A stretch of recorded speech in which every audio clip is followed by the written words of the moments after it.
आदरणीय धर्म प्रेमी सज्जनों, सादर नमस्ते। मैं जेठालाल विश्वकर्मा आप सभी का हार्दिक स्वागत करता हूं।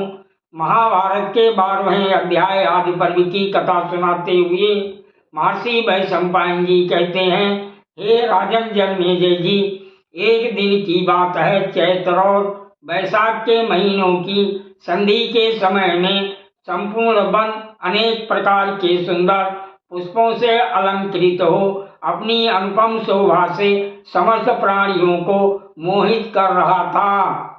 उस समय राजा पांडु अपनी छोटी रानी के साथ वन में विचरने लगे। नाना प्रकार के जलाशयों तथा कमलों से सुशोभित उस वन की मनोहर छटा देखकर राजा पांडु के मन में काम का संचार हो गया। वह मन में अत्यंत हर्षित होकर देवता की भांति वहां विचर रहे थे। उस समय माद्री सुंदर वस्त्र पहने अकेली उनके पीछे पीछे जा रही थी। तब एकांत में मिली हुई माद्री को महाराज पांडु ने बलपूर्वक पकड़ लिया। देवी माद्री राजा की पकड़ से छूटने के लिए यथाशक्ति चेष्टा करती हुई उन्हें बार बार रोक रही थी।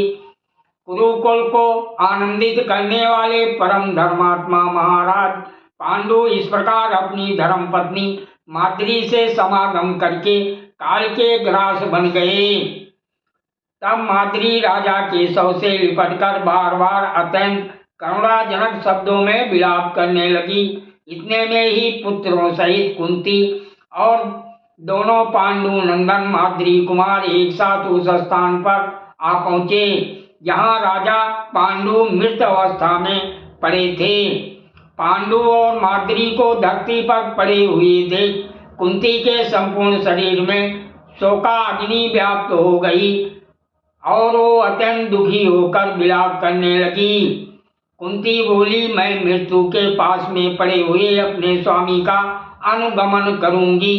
अब तुम इन्हें छोड़कर उठो तथा इन बच्चों का पालन करो। माद्री ने कहा, हे आर्य, मैं आपके पुत्रों के साथ अपने सगे पुत्रों की भांति व्यवहार नहीं कर सकूंगी। उस अवस्था में मुझे पाप लगेगा।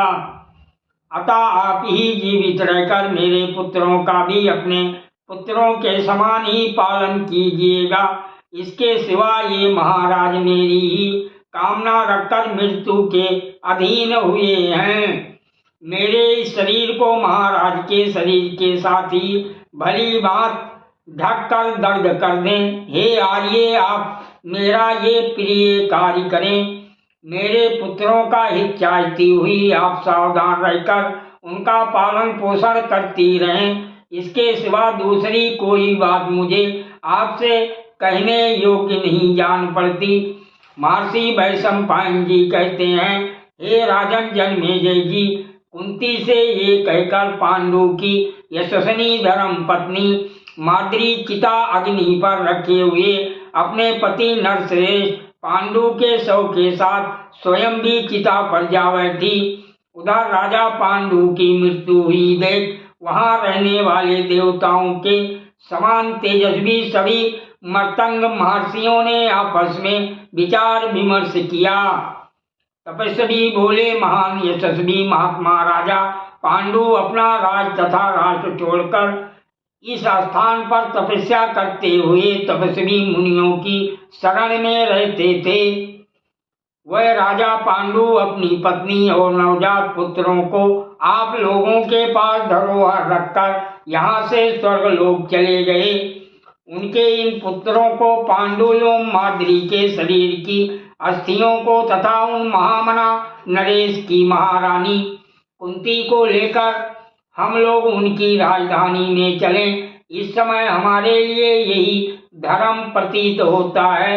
महर्षि वैशंपायन जी कहते हैं, हे राजन, इस प्रकार परस्पर विचार विमर्श करके उन देवतुल महर्षियों ने उन सबको कुंती पांचों पांडवों तथा पांडु और माद्री के शरीर की अस्थियों को साथ लेकर उसी क्षण वहां से प्रस्थान कर दिया।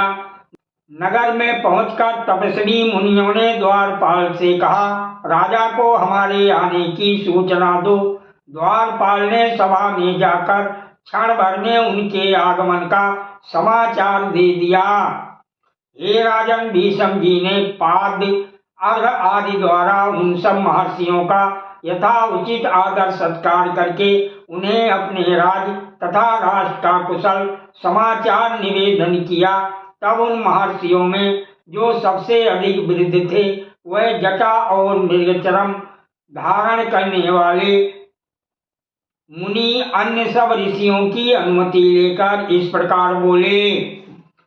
हे कुरु नंदन भीष्म जी, जो आपके पुत्र महाराज पांडु विषय भोगों का परित्याग करके यहाँ से सतश्रृंग पर्वत पर चले गए थे, साधु पुरुषों के आचार व्यवहार का पालन करते हुए वही राजा पांडु उत्तम पुत्रों की उपलब्धि करके आज से 17 दिन पूर्व स्वर्गवासी हो गए हैं। जब वह चिता पर सुलाए गए तो उन्हें अग्नि के मुख में होम दिया गया। उस समय देवी माद्री अपने जीवन का मोह छोड़कर उसी अग्नि में प्रविष्ट हो गई। ये पांडु व माद्री दोनों के शरीरों की अस्थियां हैं तथा ये उनके श्रेष्ठ पुत्र हैं। आप लोग इन्हें यथाउचित रूप से अपनाकर अनुगृहीत करें, क्योंकि यही सनातन धर्म है। हे राजन जन्मेजय जी, समस्त कौरवों से ऐसी बात कहकर उनके देखते देखते वह सभी तपस्वी मुनि गृह को अर्थात यक्षों के साथ क्षण भर में वहां से अंतर्ध्यान आंखों से ओझल हो गए, अर्थात चले गए। सादर प्रणाम। जय श्री कृष्ण।